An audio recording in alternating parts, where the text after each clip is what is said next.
دەم و حەمیدەمێن وا خۆش بن گۆهدار و تەماشاوانێن me xeleka xwe ya gulava sibehê berdewam bikin guhdariyê li me dikin diriya Pêla FM 103.5 temaşeyî me dikin diriya Rûpela me re bûyer erebî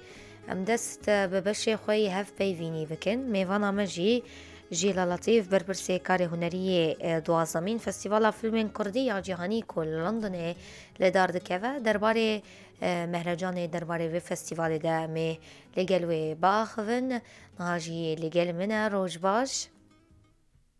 Roj baş em katetan baş. gelek spas destpêkê birêz Letîf birêj Jîla eger hûn behsa duwazemîn festîvala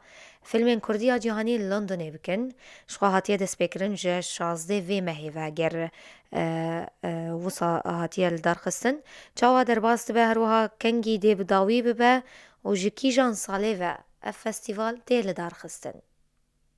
Bale. Festîvalê Filmê Kurdî li London li salê 2001 de mezrandrawa li layan grûpekî xwebexşî kurdperwer û sînemanasîwa. Em festîvala te êsta berdewam e li nasandinê sînemayê Kurdî bo xelkê cîhan û duanzemîn Festîvalê Filmê Kurdî 16 mangê Nîsan destî pê kir û ta 27 mangê Nîsan berdewam e. Programî em salman 9000 kes navê xwe tomar kirduwe bûye و تا ئێستا بە شێوەیەکی زۆر چاکبەڕێوە ئەچێت. باشە کینە کەسێ بەرپرسێ vê festîvaleyên ku birêve dibin bi sponseriya kê tê li darxistin? دوانزەمین فستیڤالی فیلمی کوردی لە لەندەن پشتگیری کردراوە لەلایەن BFI پەیمانگای فیلمی بەریتانیا فان تۆرە جەماوەرانی فیلم نوێنێرایەتی حکومەتی هەرێمی کوردستان لە بەریتانیا و ڕێکخراوەی کورد لە بەریتانیا. باشە مەبەستاوە ji li darxistina vê festîvaliyan hedefawek em bibêjin nameya we çi ye? بابەتی سەرەکی ئەم ساڵمان بە ناوی کوردستانی منە ئێمە ئەم بابەتەمان هەڵبژار لەبەر ئەوەی هاوشانی کارە هونەریەکانی ئەم ساڵی فستیڤالەکەیە ئامانجمان ئێمە لەم فستیڤالە ئەوەیە کە ئەم کارە هونەریانە و سینەمای کوردی بە خەڵکی هەموو جیهان بناسەرین و پلاتفۆرمێک دروست بکەین بۆ دەرهێنەرە کوردەکان بۆ ئەوەی کارەکانیان نیشان بدەن ئامانجمان ئەوەیە کە لەلایەن فیلمەوە پەیوەندی دروست بکەین و هونەری کوردی بە خەڵکی جیهان بناسەرین بەڕوانەی کوردەوە تا ئێستا وڵاتانی دراوسێ کوردیان لە ڕوانەی خۆیانەوە ناساندووە بە خەڵکی جیهان کە بە شێوەیەکی جوان نەبووە ئێمە ئەواتین کە ئیتر خەڵک ئێمە بناسێ لە ڕوانەی خۆمانەوە. باشە فستیڤالا فیلمên Kurdî ya cîhanî çima birengê online em bibêjin tê li darxistin? چۆنی ئاگادارن لە بەر ئەم بارودۆخەستەختەی کەوا پێ تێپەڕەبین بەهۆی ڤایرۆسی کۆرۆناوە زۆرێک لە فستیڤالەکانی جیهان ناچار بوون فستیڤالەکانیان هەڵبۆشێنەوەیان دوای بخەن. ئێمە وەکو فستیڤالی فیلمی کوردی لە لەندەن بڕیارماندا کە دوانزەمین فستیڤالی ئەم ساڵ کە 12 ڕۆژ بەردەوام دەبێت بە شێوەی ئۆنلاین پێشکەش بکەین. جیاوازێکی زۆری هەیە ئەم جۆرە ڕێخستنە لە ساڵانی پێشوو بەڵام هەردووکی سوودی خۆی هەیە.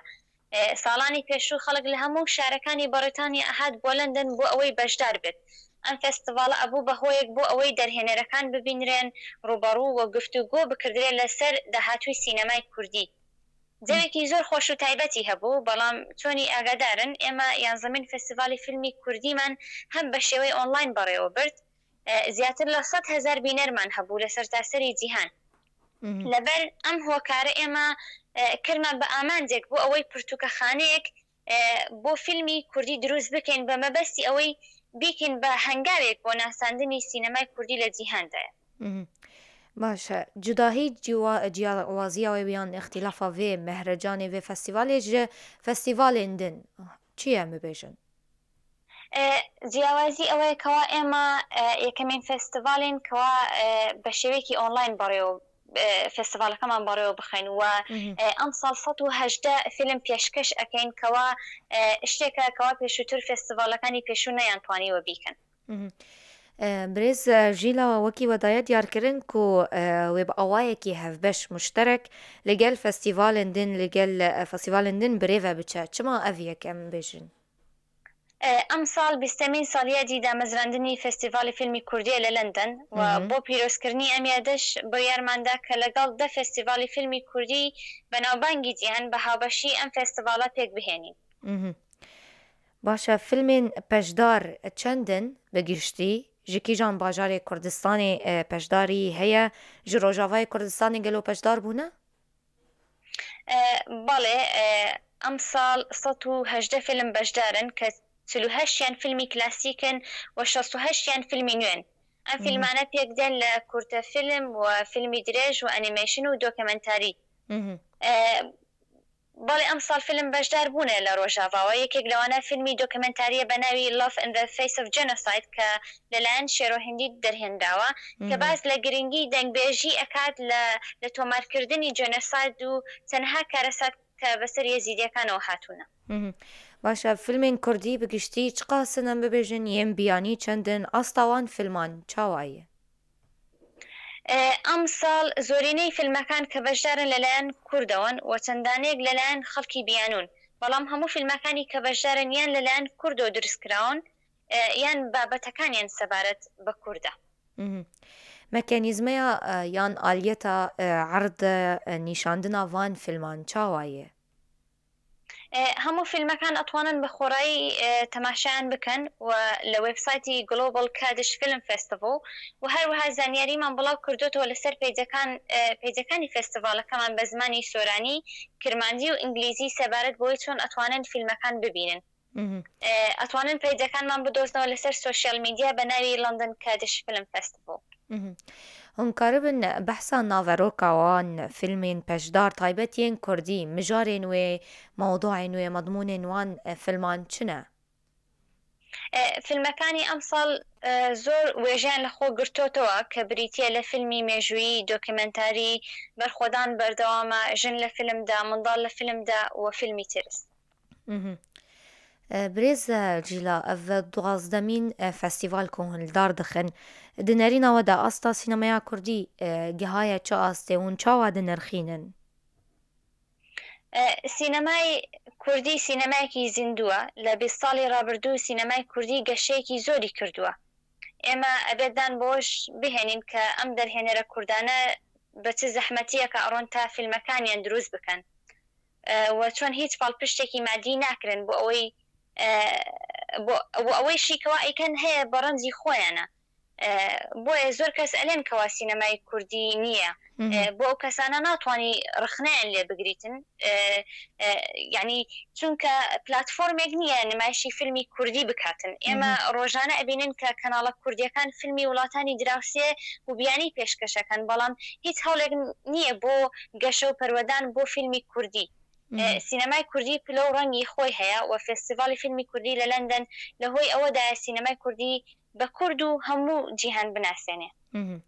بەڵێ دەرباسی ناڤە بەشێ خەڵاتان ببن کۆمیتەیە نرخاندنێ یان یا تەحکیمێ چەندن پسپۆرد ناوان دەهەنە گێرناون گرانبووها هەبن هون بمەرە پارێ بکەن؟ بەڵێ لە خۆڵی ئەم ساڵدا 2 دەستەی دادوەر هەن کە بریتە لە 10 نەفەر بەشدارن کە یەکێکیان کووردە و یەکێکیان جیهانیە دادوەرەکان براوەکان هەڵدەبژێرن بۆ خەڵاتەکانی ئەم ساڵ کە بریتین لە خەڵاتی ڕۆژەزەر بۆ باشترین فیلمی ئەندێشەی درێژ خەڵاتی مەمەد ئاکسۆی بۆ باشترین فیلمی دۆکمنتاری خەڵاتی یڵمەز گونەی بۆ باشترین کورتە فیلم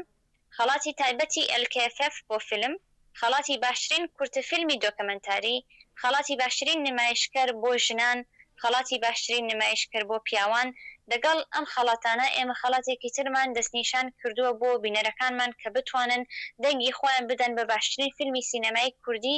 و ئەوەش بە ناوی خەڵاتی باشترین فیلم بە هەڵبژاردننی بینەران.